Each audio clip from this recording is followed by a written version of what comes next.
Did you know that one night, in the middle of a raging storm, Jesus Christ did something so unbelievable that even his closest followers struggled to understand it? The sun had long disappeared beyond the hills, leaving the sea wrapped in darkness. The disciples were alone in their boat, rowing across the restless waters. The wind howled like a wild beast, and waves crashed against the wooden sides, threatening to swallow them whole.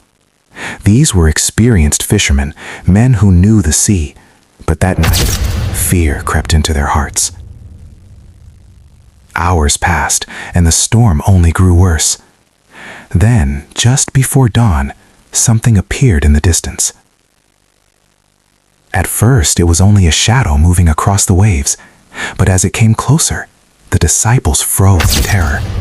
It wasn't a boat, it wasn't a man swimming, it was a figure, walking. "It's a ghost," one of them cried out, his voice shaking. But then, above the roar of the wind, a calm and familiar voice pierced the darkness.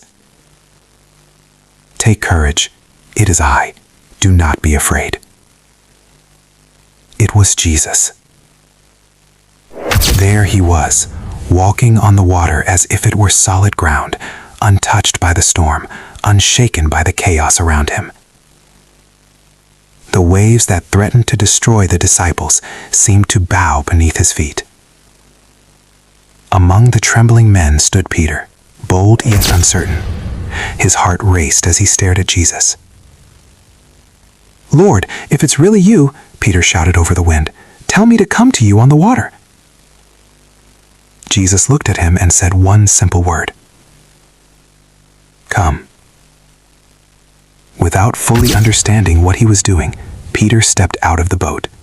His feet touched the surface, and somehow, impossibly, he did not sink. Step by step, he walked toward Jesus, the storm still raging around him. For a moment, it was a miracle within a miracle. But then Peter glanced at the wind. He saw the towering waves. Fear rushed back into his heart, and suddenly he began to sink. "Lord, save me," he cried. Immediately, Jesus reached out his hand and caught him. "You of little faith," Jesus said gently, "why did you doubt?"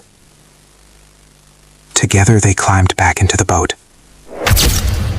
And the moment Jesus stepped in, the wind died down. The sea grew still, as if it had never been angry at all.